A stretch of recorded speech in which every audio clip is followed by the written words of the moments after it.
Hello बच्चों। इस question में बोला है solve the following system of the inequalities graphically. सबसे पहले दे रखा है x minus 2y less than और इक्वल टू 3। हम पहले इस इक्वेशन को सॉल्व करेंगे। इस इक्वेशन को सॉल्व करने के लिए हमें ये पता है कि लेस देन और इक्वल टू बोला है तो x minus 2y equal to 3 line जो है line is included in the region पहला इक्वेशन ये है, दूसरा इक्वेशन ये है, तीसरा इक्वेशन ये है, चौथा ये है। ठीक है, we are working on the first included in the region. ठीक है, अब मुझे इसको प्लॉट करने के लिए कुछ तो चाहिए, राइट? इंटरसेप्ट ढूंढने हैं। सो प्लॉट करने के लिए x इज इक्वल टू 0 डाला मैंने तो y इज इक्वल टू -3/2 मिल जाएगा। y इज इक्वल टू 0 डाला तो x इज इक्वल टू 3 मिल जाएगा। ठीक है, these are nothing but used for plotting the line. ठीक है, अब सेकेंड चीज़ ये हो गई कि इसका रीजन ढूंढना है मुझे। तो मैं क्या करूँगी, put x is equal to 0 and y is equal to 0। अगर x is equal to 0 and y is equal to put up किया तो 0 लेस देन दैट ऑफ 3 आ जाएगा, which is true. It is true, right? ठीक है, ये true हो जाएगा। ट्रू होने के बाद ये तो ट्रू है, इसका मतलब क्या, origin is included in the region. Origin is included in the region. कौन से रीजन की बात कर रही हूँ मैं? इक्वेशन नंबर 1 की। जो भी रीजन मिलेगा उसमें ओरिजिन जो है इंक्लूड होगा बच्चों। अब ओरिजिन तो ठीक है, फिर उसके बाद में हम लोग क्या करेंगे, हम लोग जो हमारा रीजन है, region will be towards origin. Region will be towards origin. ठीक है, रीजन टूवर्ड्स ओरिजिन वाला इक्वेशन 1 के लिए मिल गया। अभी सिमिलरली मैं क्या करूँगी, इक्वेशन 2 को सॉल्व करूँगी। इक्वेशन 2 क्या है? इक्वेशन 2 है 3x plus 4y, I guess, हाँ, ग्रेटर देन ये ग्रेटर देन और इक्वल टू 12 है।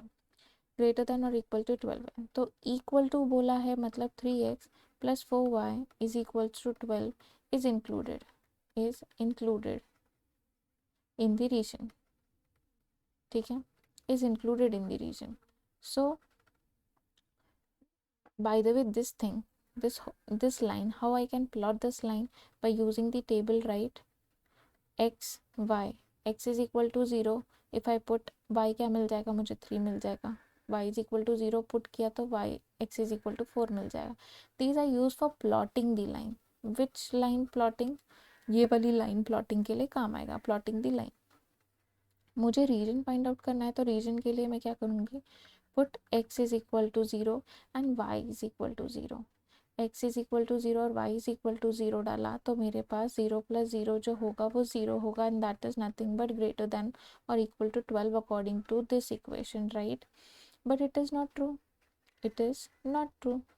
अगर ये ट्रू नहीं है, मतलब बच्चों हमारा जो रीजन आएगा सेकेंड इक्वेशन के, सेकेंड इक्वेशन का जो रीजन आएगा ना, उसमें 0 is not included, origin is not included, included in the region। ठीक है बच्चों, ये रीजन में इंक्लूडेड नहीं है। अब तो मेरे पास रीजन जो रहेगा वो अवे फ्रॉम द ओरिजिन रहेगा। Region will be away from the origin. Okay, away from the origin, not towards the origin, away from the origin. Okay, ये बात हो गई हमारी सेकेंड इक्वेशन की।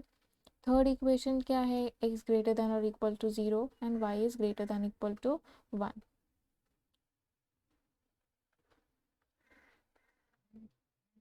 x greater than or equal to 0 and y greater than or equal to 1।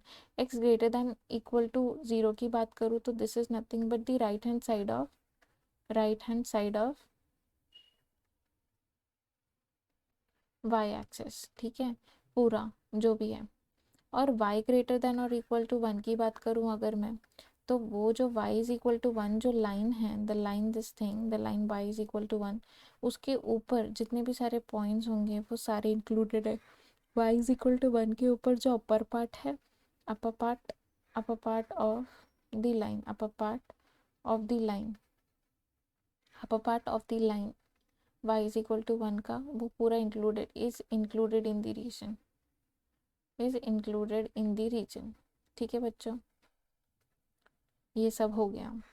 अब finally मुझे क्या मिलेगा, the desire, therefore what I can write it, therefore the desired region, the desired reason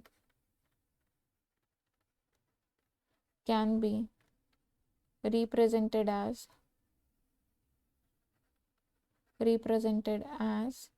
this, which is nothing but this is our desired region। ये हमारी lines है x minus 2y less than और equal to 3, ये हमारी line है 3x plus 4y greater than और equal to 12, ये हमारा लाइन है एरिया शेड कर रखा है that is nothing but y greater than और इक्वल टू 1, और ये जो लाइन है वो है x इज इक्वल टू 0 वाली लाइन है। ठीक है, तो ये सारी चीज़ें और ये जो उन सब का इंटरसेक्शन आएगा that is nothing but our desired region which we want. Okay बच्चों, hope so you understand. All the best.